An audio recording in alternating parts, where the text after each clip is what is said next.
Who did we visit on the trip who made the greatest impact on you, and why?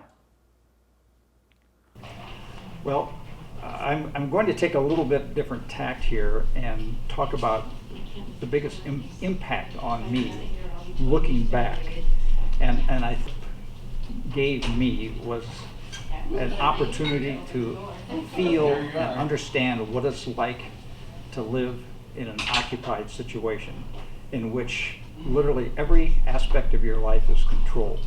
And I think the only way you could experience that is to be there and set up situations where you could experience that.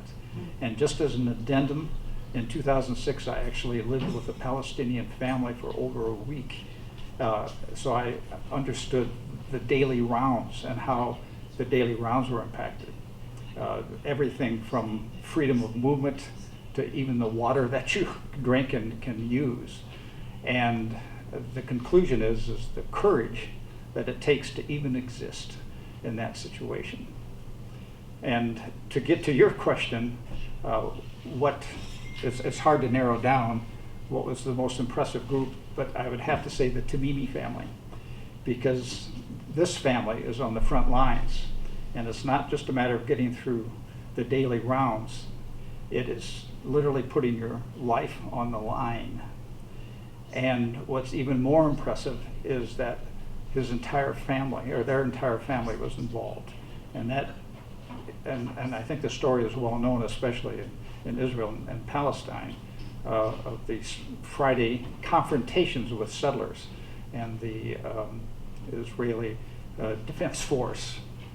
And if I can narrow that family down even more, I was seen across the room, we're in there with Ahed Tamimi, who became nationally or internationally known because she had the audacity to slap a soldier, and she was arrested and went through this year-long process that exposed, I think, a great deal of what the Israeli government does and how they try to control. And she was very impressive.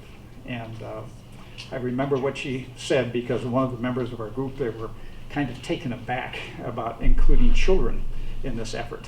And her father said that it was so important because this is not a problem that's going to be solved in one generation, but many generations.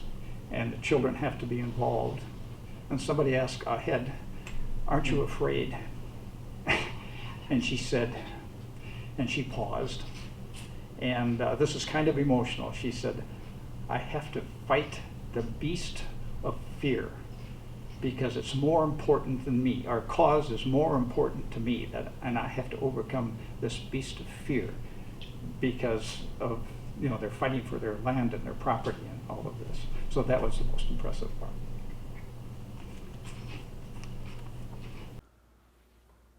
What did you learn about the situation in Israel and Palestine on the trip? Well, it just made, I think academically or intellectually, I understood the relationship, but not emotionally. And when you experience this through the eyes of the people that are dealing with this at all levels and all aspects, it became very clear. And probably folds into what I said earlier, of experiencing this and appreciating what it is. But this concept of apartheid and the policy of the Israeli government of making life so untenable that it is forcing people to give up, and that becomes very clear. But what's encouraging is that it has the opposite effect. It's stealing people, it's stealing the Palestinians to keep the fight. And it's multi-generational, and that's the feeling I got. And I first, in my 2006 trip, that's what impressed me most, is that, if not this generation, then the next generation and the next generation. And in those 11 years, you can geographically just see the land being taken away, and there's more of a feeling of inevitability, a negative inevitability that was worrisome. But when you hear Ahed Tamimi talk, it gives you hope. Why would you recommend this Solidarity Tour for future participants on a trip like this?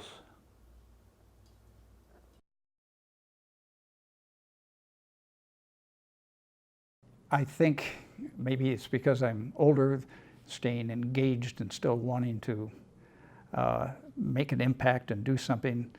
To do that, the better informed you are, the better job you can do.